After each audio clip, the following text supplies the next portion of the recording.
Back in the fall of 2012, you may have remembered the community conversations that were held in Du Bois County. Well, they were very successful and now have led to an extension and continuation of those processes. Thank you for joining us for WJTS in.form. Joining me in the studio is Dr. Alan Johnson, who is the Dean of Vincennes University Jasper Campus. Doctor, welcome to the show. Thank you very much. Well, a group of community leaders came together and said, we want to hold a group of sessions to find out how we can improve Du Bois County.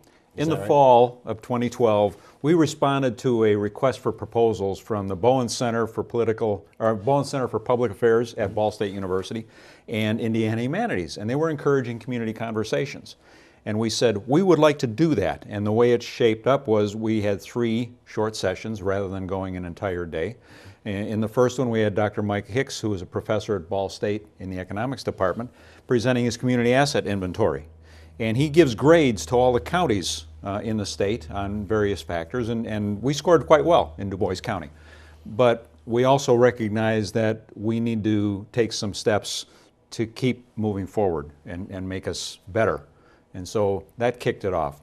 In the second one, we had Mike Harmless and Amy Vaughn, who chaired the Super Bowl non-game activities that engage people from all around the state in the Super Bowl festivities. And the principles that they outlined can be used locally in engaging your residents in your community. And then the third one, we heard from the hometown competitiveness groups in Ferdinand and Jasper on their activities, the research that they've learned about the communities and some initiatives that they're taking to move forward. As part of that proposal, when we said we wanted to do those community conversations, we were asked what's going to happen after that's over.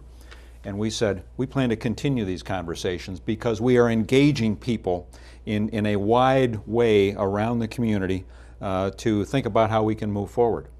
And so some of us knew about the Soul of the Community study that had been done by the Knight Foundation, and we contacted the lead researcher in that and have arranged to bring her in on Thursday. Well, what is then the soul of the community?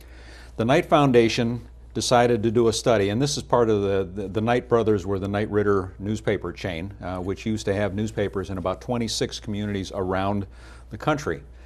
They wanted to know what it is that engages people, what connects people to their communities, why do people like to live there, and what factors are important to them.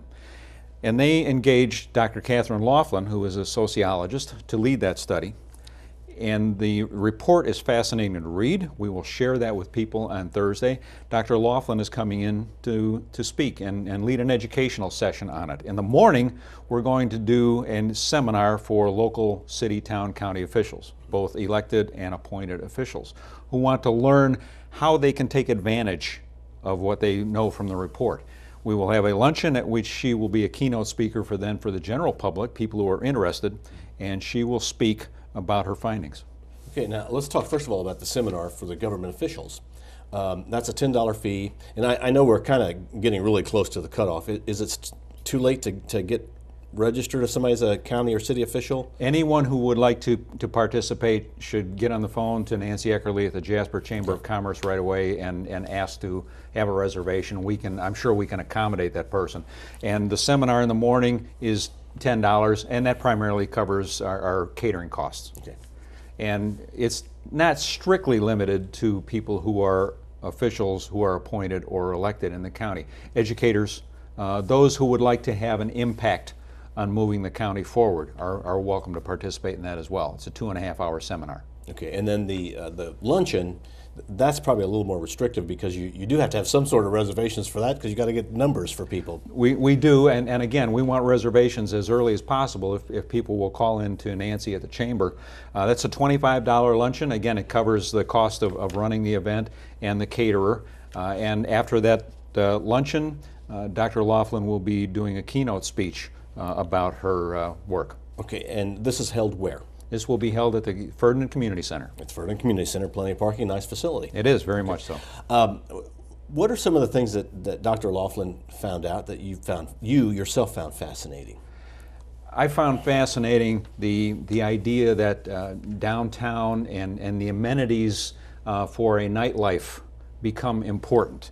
Places to go for a meal, having activity in a downtown area is important. And so, our communities are giving some attention to that as well. A social life and that social connectedness is important to people. Being welcomed into the community is important. Okay. Why is it important that people participate in these community conversations? Because they will learn a great deal. They will be able to take what they learn and apply that to making Du Bois County a better place to live for everybody. Okay. And we do want to thank you and your committee, and Dr. Laughlin, who is going to allow WJTS to film it and play it back for those who can't make it, or for those who aren't able to make it at that time. They'll be able to watch it on TV and kind of get us an idea of what it's about. That's right. Dr. Laughlin has been very gracious. She gave us permission to video record the event. It will be made available here. It will be made available on some online sites as well. And she has participated in the TED Talks. She has, and there's a TED Talk, and we can share the information for about a 15-minute TED Talk at which you can get an overview of her research and her style. Okay. What's the next step? The next step is... Because first of all, I see you have community conversation without a number like the other ones had 1, 2, 3. This doesn't have a number, so that we assume it keeps going. We fully intend to continue these on a semi-annual basis, and at this session we will be announcing a commitment we have to do one in November, at which we will be exploring the topic a bit more deeply. Okay, and if somebody would like to become involved, is there a way that they can become involved? Do you need volunteers for any of this? Or? Where we need volunteers ordinarily is at the event to help with setup and things. And so far, the planning committee has been very helpful in making this. So the best way the public can get engaged with us is to come to the events, participate in the conversation, and then take what they learn and go forward with it. Okay, so if they can't make this one coming up this week on Thursday, be planning for November, be watching for information. We will keep getting information out and publicity about these. We're pretty excited about the possibilities. Yeah, it's great to see this community, the Du Bois County, moving forward in such a collective way. It is, and we are really unique in the state and really in the country to be able to take this and run with it and keep the conversation going.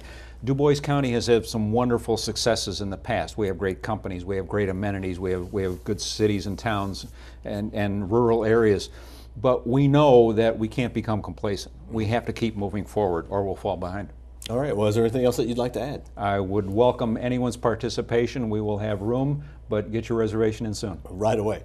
All right, Dr. Johnson, thank you for joining us. Thanks, Bill. Our guest has been Dr. Alan Johnson. He's the Dean at Vincennes University Jasper Campus, and the community conversations continue. You should take part, at least watch for, if you can't make this one that's coming up this Thursday, be sure to watch for the one coming up in November, and we will be airing it here on 18 WJTS at about a week or so after the event, so stay tuned. We'll give you details on that. Thank you for watching WJTS in.form. We are local people watching local people.